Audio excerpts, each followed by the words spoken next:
नमस्कार, मी प्रियांका पाटील. आपण पाहत आहात राष्ट्रीय लोकराज्य न्यूज, निर्भीड बातम्यांचे व्यासपीठ. आज आपण दिवसभरामध्ये घडणाऱ्या घडामोडींवर नजर टाकूया. बारामतीतून खासदार सुप्रिया सुळे यांचा पत्रकारांशी संवाद, विविध विषयांवर चर्चा. आज बारामतीतून सुप्रिया सुळे यांनी पत्रकारांशी संवाद साधला. यावेळी त्यांनी शक्तीपीठ तसेच अभिजित दिपके यांनी स्कूल ठीक करो ही मोहीम हाती घेतल्यानंतर सरकारने सरकारी शाळांच्या परिसरामध्ये चित्रीकरणाला बंदी घातल्याच्या निर्णयाचा निषेध करत असल्याचा त्यांनी पत्रकारांशी बोलताना सांगितलं. प्रचंड विरोध त्याचा येतोय. माझी एकच काळजी मला वाटते की एक तर त्याला प्रचंड विरोध होतोय, त्याच्यामुळे कुठल्याही प्रोजेक्टला विरोध होत असेल तर तिथल्या स्थानिक लोकांना कॉन्फिडन्समध्ये घेऊन चर्चा करूनच निर्णय घ्यावा. दुसरी एक बातमी वर्तमानपत्रात आणि तुमच्या सगळ्यांच्या चॅनल्समध्ये कालही आली, आजही आली की शक्तीपीठावर प्रचंड खर्च होतो आहे आणि त्याचबरोबर महाराष्ट्राची आर्थिक परिस्थिती ही अतिशय गंभीर आहे. त्याच्यामुळे या सगळ्या गोष्टींचा विचार करूनच या सरकारने निर्णय घ्यावा. एकतर शक्तीपीठ करत असताना महाराष्ट्रातल्या सगळ्या रस्त्यांची काय परिस्थिती आहे हे मी तुम्हाला सांगायला नको. तुमच्या चॅनल्सचे आणि या राज्यातल्या लहान मुलांचे मी मनपूर्वक आभार मानते की ज्या पद्धतीने मुलं ट्विट करतायत, तंत्रज्ञानाचा उपयोग करतायत आणि व्हिडिओज बनवून पाठवत आहेत. आजच मला एक फोन मेसेज आला आहे की पुण्यामध्ये एक मुलगी ही ॲक्सिडेंट झाला आहे तिचा खड्ड्यांमुळे. आत्ताच बातमी आली. नाशिकमध्ये आंदोलनं रोजच चालू आहेत आणि ही फक्त नाशिक किंवा पुण्याची नाही, ह्या राज्यात सगळ्या भागांमध्ये खड्डे में रस्ता की रस्ते में खड्डा अशी परिस्थिती असताना हे रिपेअर पहिलं करा, म्हणजे आहे ते मोडकं नीट तरी करा ना, आणि पुढे कशाला नवीन नवीन रस्ते बांधताय. आणि आर्थिक अडचण आहे का, तर राज्याची आर्थिक परिस्थिती नाजूक आहे हे सगळा डेटा सांगतो आहे. या सगळ्या परिस्थितीत पहिले आहेत ते रस्ते नीट करावे महाराष्ट्र सरकारने आणि त्यानंतर एवढा मोठ्या प्रोजेक्टचा घाट घालावा अशी माझी विनंती आहे महाराष्ट्र सरकार. कॉन्ट्रॅक्टरांची बिलं मिळाली नाहीत म्हणून 2 दिवसांचं मुंबईमध्ये आंदोलन होते, कसं बघते? नाही, ते माझ्याही वाचनात आलं की कालपासून महाराष्ट्रातले सगळे ज्या लोकांनी कामं केली त्यांचे पैसे दिलेले नाहीत. हा विषय अतिशय गंभीर आहे. मला एक कळत नाही की जर म्हणजे एकीकडे तुम्ही शक्तीपीठ हजारो करोडो रुपयाचा प्रोजेक्ट करताय आणि तुम्ही ज्यांनी कामं केली आहेत पूर्ण जी मेरिटवर आहेत त्यांना निधी देत नाही आहे.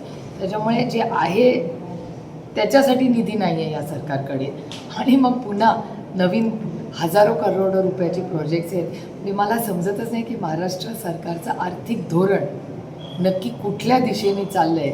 अतिशय चिंताजनक आहे. अभिजित दिपकेंनी खरं तर ज्या शाळांचा सरकारी विषय घेतला त्यानंतर आता शासनाकडून GR पारित करण्यात आला की या शाळांमध्ये शूटिंग करण्यास मज्जाव करण्यात आलेला आहे. या शाळांमध्ये शूटिंग करण्यास बंदी करण्यात आलेली आहे. कुणाला त्या ठिकाणी शूटिंग करून दिली जाणार नाही. ही लोकशाही आहे, दडपशाही नाही.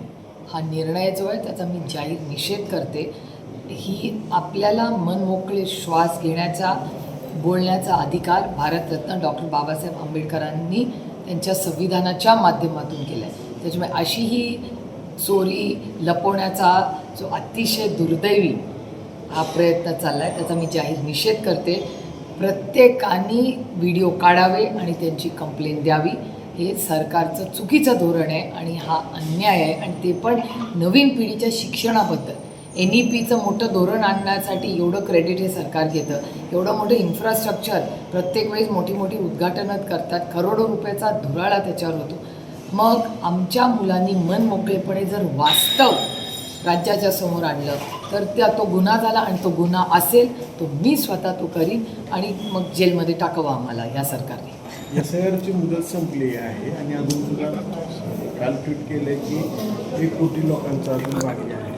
नाही, असं नाही. SIRची एक्सटेन्शन पहिल्यांदा केलं होतं, आता एक्सटेंड झालेलं आहे. आता ज्यांची नावं राहिलेली आहेत त्यांना 2 महिन्याचा कालावधी दिला आहे. त्या 2 महिन्यामध्ये तुम्ही पुन्हा अपियर होऊ शकता आणि तिथे सांगू शकता की मला माझं नाव घालायचं आहे. तेव्हा एखादी चूक झाली असेल नावामध्ये, वयामध्ये, फोटोमध्ये तर करेक्शन करण्यासाठी इलेक्शन कमिशनने 2 महिन्याचा कालावधी दिला आहे. तर आज आमच्या सगळ्यांची नैतिक जबाबदारी आहे की ताकदीने आम्ही उतरून सगळे BLO असतील, संघटना असेल, गावकरी असतील यांच्यापर्यंत पोचून आणि अर्थातच सरकारची ही जबाबदारी आहे. तर सगळ्यांनी मिळून हे पारदर्शक व्हावं याच्यासाठी सगळ्यांनी मिळून पुढचे 2 महिने प्रयत्न केले. पारदर्शक होते असं वाटतं तुम्हाला? आणि माझ्या लोकसभा मतदारसंघाचा मी अनुभव सांगते. मी डेली मॉनिटरिंग करते त्याचं, आणि माझ्या अनेक भागांमध्ये म्हणजे अनेक लोकांची नावं 2 ठिकाणी आलेली आहेत आणि त्याच्यामुळे काही ठिकाणी प्रश्नचिन्ह झालेले आहे. त्यामुळे पुढच्या 2 महिन्यात आम्हाला